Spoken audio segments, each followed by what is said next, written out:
Top five, top five, top five. Pete Rock and CL Smooth. Number 5, the production once again was just phenomenal. I'm a crate digger, and the fact that Pete goes so far into the crates looking for these unique beats and samples, and he just brings it and he ties it in. The second album, Main Ingredient, was not pushed by the record label, even said by CL on the album. If he got more pushed on that record would have been considered a classic with the way it was produced and the way it was just organized from the bottom to the top.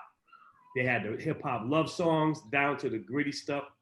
To Get on the Mic was one of the best songs I ever heard on that album. Mobb Deep, game changer. Kind of came in a little bit after Nas, and they brought in that grittiness, that street. Next thing, it was this Timbs and Ballheads for a long time around here when Mobb Deep came in. Lyrically, they were decent, but Havoc's production, once again, he was a crate digger. Crate digging is big here, so I could respect that. EPMD, I could make the argument for EPMD. Kind of got us comfortable when we start hearing the West Coast rap, because it was slowed down. They was using, more Bounce to the Ounce, Zap, songs that were really located, that were really big West Coast records, R&B records. And so they brought really the West to the East with their slow swag. And then they, their first real Jamaican sample that I ever heard on a major record with Who Shot the Sheriff, giving homage to Bob Marley, that was fat. Outkast,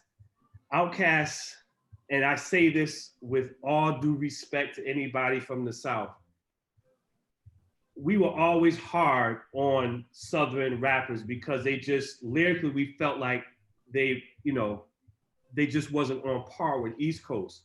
When you heard Outkast, all of a sudden you knew that these guys were phenomenal. And then with the productions of the Dungeon Family, and they brought up, the Dungeon Family production and their lyrics, Andre 3000 and Big Boy don't get enough credit. Gang Starr. Now, Gang Starr is number 1 for me, and trust me, Eric B and Rakim. Rakim is my favorite lyricist of all time. So that was a slip up on my part, but I'll live with that. But Gang Starr, what makes Gang Starr so unique, they were 2 Brooklyn rappers that weren't from Brooklyn. I mean, a Brooklyn group that wasn't from Brooklyn.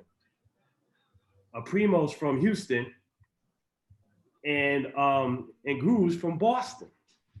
So they came and gave the grittiest New York sound and cemented it. And Primo, his beats were requested by Jay-Z, Biggie. Matter of fact, for at least 10 to 15 years, your album, you didn't have a complete album unless you had a Primo beat. Now, Guru does not.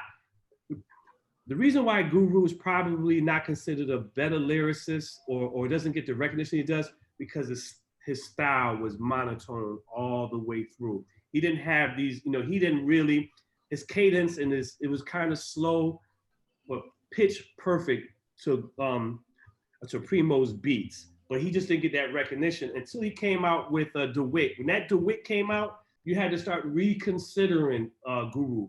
I chant Eenie, Meanie, Mighty Mo. I mean, to me, he does not get enough credit to being one of the best lyricists. You'd have to put him at least, if you had to put them all out there, I say your top 20, you gotta mention Guru.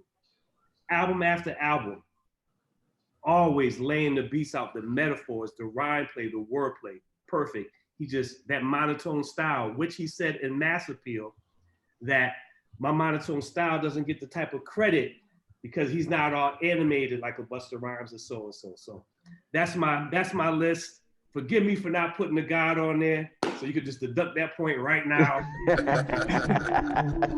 After that, I'm standing by my list.